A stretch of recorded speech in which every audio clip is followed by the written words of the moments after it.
Now, what I'd like to do is I'd like to talk about the AASH293 design. As I said, this is an important component. We need to work on it in order to be able to better understand pavement ME. Now, there are three portions in any pavement design, as we discussed at the beginning of today. Traffic estimation, layer properties estimation, and soil properties estimation. So, and layer properties, soil properties, these are also related to environment also. Now,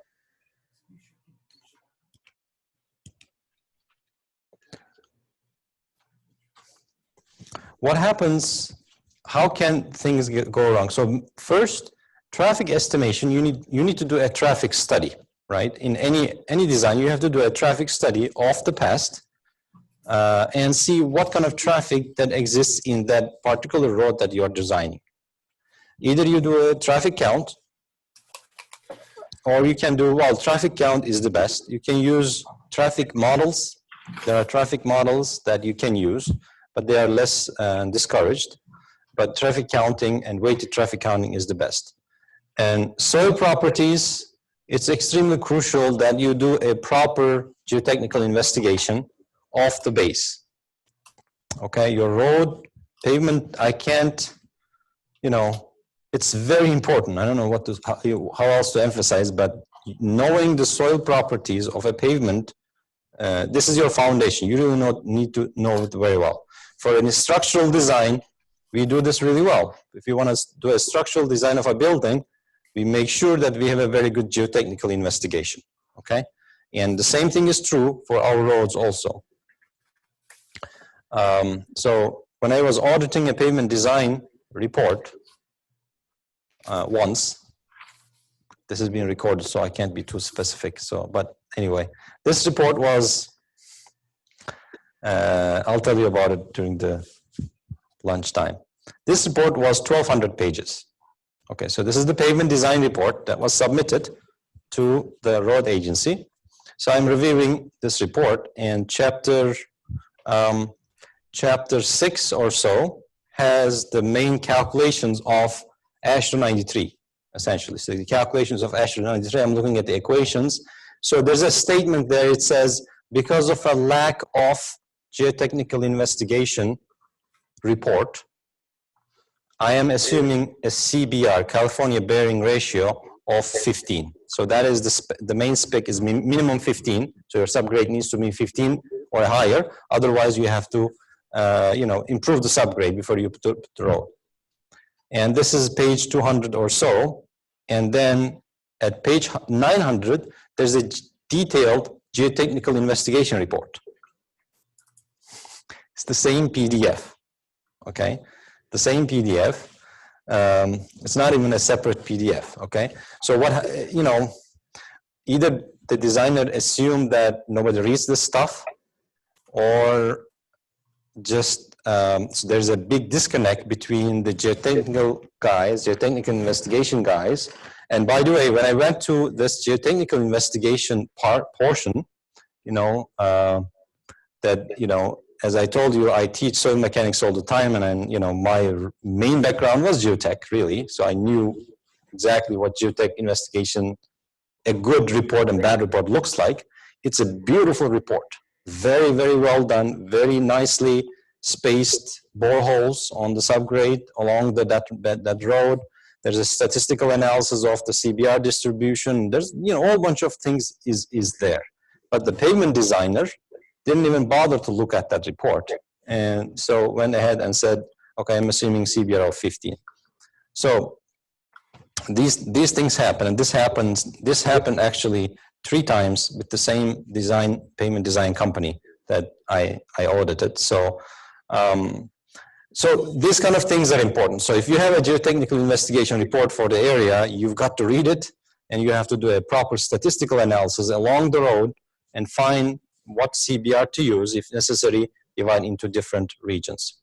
Same thing is true for traffic estimation. If possible, do a traffic count. And also same thing is true for layer properties estimation. So if possible, try to predict what materials would be used in that location. based on the specifications that you have. Now, let's look at the AASHTO93 design method. Now, the AASHTO93 design method is something called based on structural number. Okay, now I will ask, how many of you have done anything with the AASHTO93 method?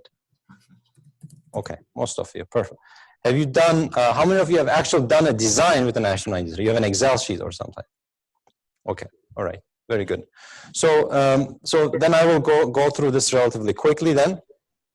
So what we have is, we have a layer coefficient that represents the materials modulus in a sense. You know, let's think layer coefficient as like a modulus, stiffness or dynamic modulus. And as I said, we were estimating the layer coefficients from dynamic modulus master curve. So it like a modulus.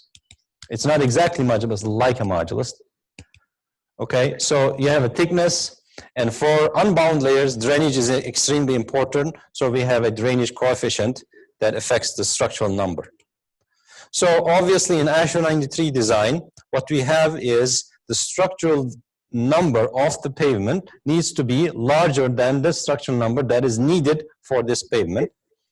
So how do we calculate the structural number needed for this pavement? Based on the traffic, based on what the traffic, how the expected traffic in that road is, you find structural number needed. And we have this lovely equation that you all know of, this long equation. It looks very complicated, but it's actually not. Traffic on one side is just logarithm of the traffic, which is ESLs. This is what we are, what kind of we know for that given location. We are trying to find out what the structural numbers should be for this traffic. This is a function of, this is kind of a deterioration. So delta PSI is a change in the condition of the pavement with time from day 1 to year 20. So how much deterioration do you want to allow? Delta PSI. And this is a function of the subgrade stiffness. It's the resident modulus of the subgrade. We have an uncertainty here. We have a level of uncertainty. Let's say this factor of safety. So AASHTO93 design includes a factor of safety in it. Okay, so that was one of the issues that I experienced when I was auditing pavement design reports, is that they were doing a pavement design based on this, and there's a certain reliability component and here, but the designer says, well, in order to be on the safe side, I'm increasing thickness by X much, or I'm increasing the traffic by Y much, certain amount.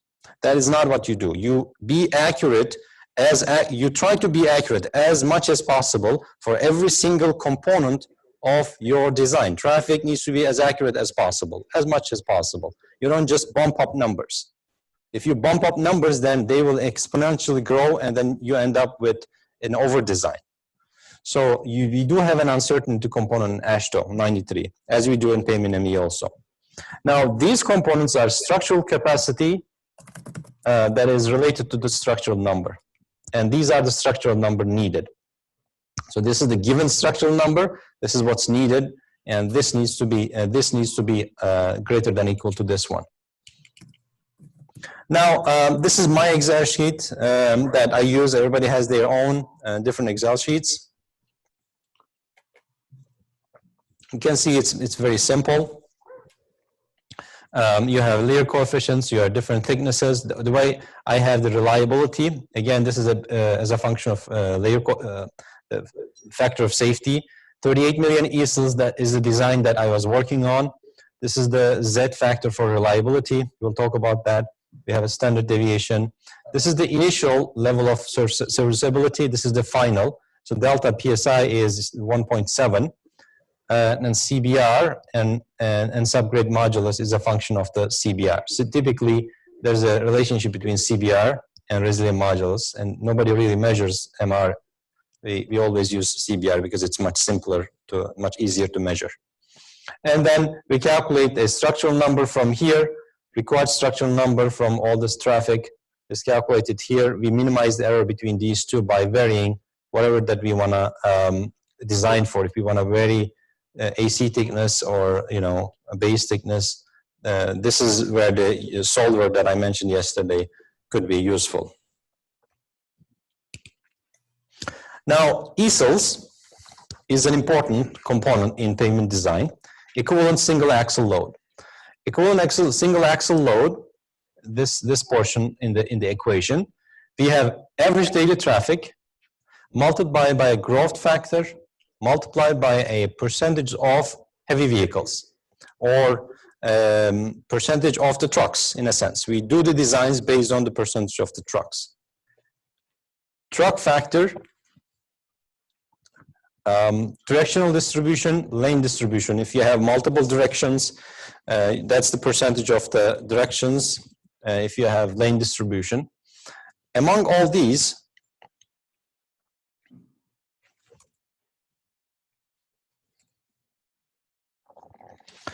so there are two components that are extremely important, truck factor and percentage of heavy vehicles. So this is relatively easy to get, average daily traffic.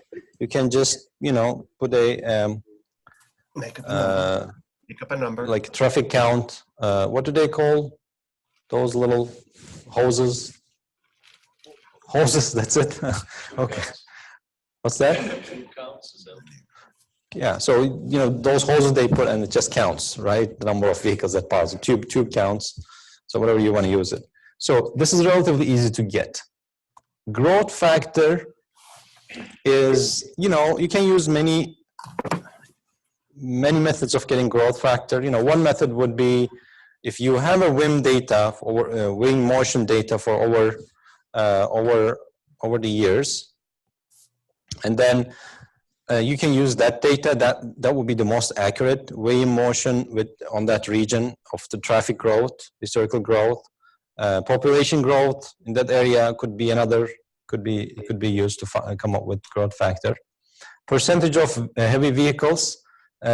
Typically, you can get this also from wing motion stations in that area. So this truck factor is extremely important, and there is a very detailed description of how to get the track factor in Ashura utility tree design. Even though, well, it's not within our scope here, but I encourage you to look into that one. So it's extremely important to get this track factor as accurate as possible for that region, based on the weights of the axles for typical trucks that is available in that area.